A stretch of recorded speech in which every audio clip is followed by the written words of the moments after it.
wabarakatuh. Kembali lagi bersama saya Mutiara Syifa, NIM 2213400013 di Learning Journal kedua kelas Public Speaking. Nah, di video kali ini saya akan menjelaskan tentang public speaking dan beberapa hal-hal yang tidak boleh dilakukan pada saat melakukan public speaking. Mau tahu gimana videonya? Tonton terus sampai akhir ya. Sesuai dengan nama kelasnya, yaitu kelas public speaking. Nah, dalam kelas public speaking ini tentunya merupakan proses ataupun cara seseorang berbicara di depan umum.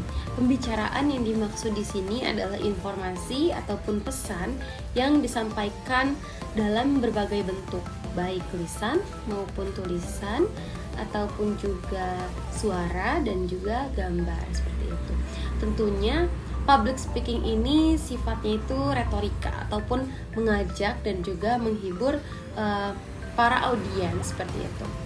Memang ada beberapa alasan agar kita itu mendalami public speaking, karena tentunya orang-orang sukses, orang-orang hebat itu mereka berawal dari orang yang pandai berbicara atau good speaker. Selain itu juga alasan lainnya adalah karena tuntutan dari profesi dan juga adanya tuntutan zaman dan juga teknologi seperti itu. Dan bagaimana sih agar individu ini bisa menjadi pembicara yang baik? Tentunya untuk menjadi pembicara ataupun good speaker itu kita perlu melatih bagaimana emosional kita dan juga intonasi kita, cara berbicara kita, artikulasi kita itu dengan baik dan benar. Karena apabila itu semua sudah terstruktur dengan baik dan benar, maka informasi yang disampaikan kepada audiens itu terdengar lebih ringkas dan lebih mudah dipahami seperti itu. Dan juga kemarin membahas tentang adanya yang berbicara tentang kemampuan bakat itu, kemampuan berbicara itu sejak kecil gitu, lahir sejak kecil. Akan tetapi pada faktanya justru kemampuan berbicara itu muncul karena dilatih dan juga dipraktekkan gitu. Jadi berkembang, jadi nggak dari kecil aja, tetapi mungkin ada yang baru belajar dan justru karena dia belajar terus menerus dan dia mendalami akan public speaking itu, jadinya hal itulah yang bikin dia bisa menjadi good speaker atau seorang public speaking yang bagus. Dengan cara apa orang tersebut berlatih? Tentunya dengan yaitu sering berlatih berbicara, baik secara daring, secara membuat video sendiri begini, ataupun juga seperti berbicara di depan halayak umum, seperti di depan kelas ataupun juga di aula, intinya yang berhadapan dengan masyarakat.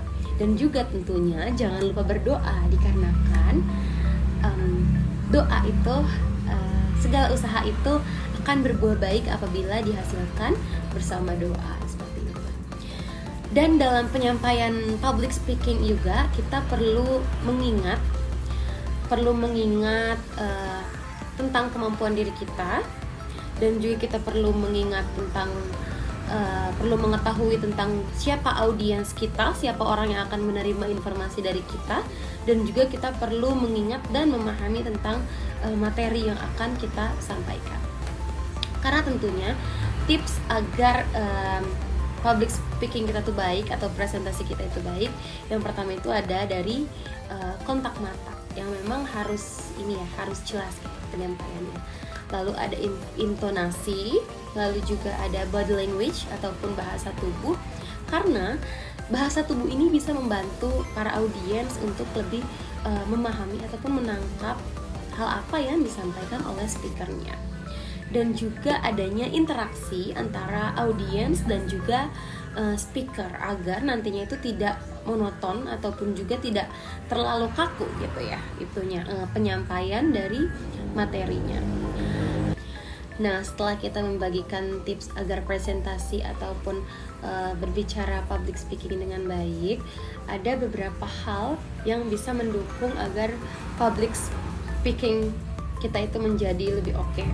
Di antaranya itu dengan cara memberikan penampilan visual atau biasa disebut dengan PowerPoint seperti itu. Nah, dalam PowerPoint ini ada beberapa kesalahan yang tidak boleh dilakukan. Di antaranya itu memberikan isi terlalu banyak narasinya. Jadi dengan judul PowerPoint tentunya hanya poin-poinnya saja yang dicantumkan dalam PowerPoint tersebut. Dan juga adanya gambar ataupun visualisasi yang memang tidak seirama dengan isian materi yang disampaikan. Seperti itu. Lalu terkadang dalam PowerPoint itu ada tulisan-tulisan yang kurang jelas atau bahkan tidak terbaca, yang nantinya akan membuat audiens itu tidak bisa menangkap secara jelas gitu ya apa yang disampaikan oleh speaker, karena tulisannya itu kurang terlalu jelas seperti itu.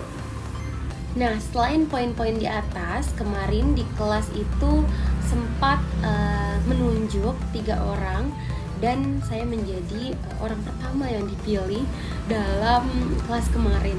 Tentunya ini sangat kaget banget ya bagi saya pribadi, karena deg-degan banget jadi orang pertama yang ditunjuk buat maju ke depan. Walaupun memang buat saya pribadi ini hasilnya kurang memuaskan atau bahkan memang sangat tidak memuaskan karena banyak sekali kekurangan.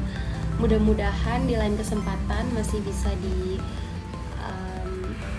ada kesempatan lain agar saya bisa memperbaikinya.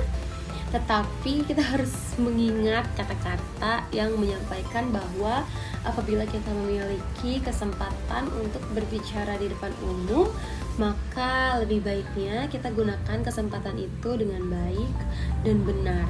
Karena kita nggak pernah tahu gitu, barangkali itu adalah salah satu jalan, salah satu pintu yang memang dibukakan agar kita tuh bisa menunjukkan diri kita, menunjukkan bakat kita, ataupun juga bisa ataupun juga bahkan bisa membuka peluang karir ataupun juga hingga ke pekerjaan, siapa tahu. Oke, mungkin segitu aja learning journal yang kedua kali ini. Terima kasih. Wassalamualaikum warahmatullahi wabarakatuh. See you next time.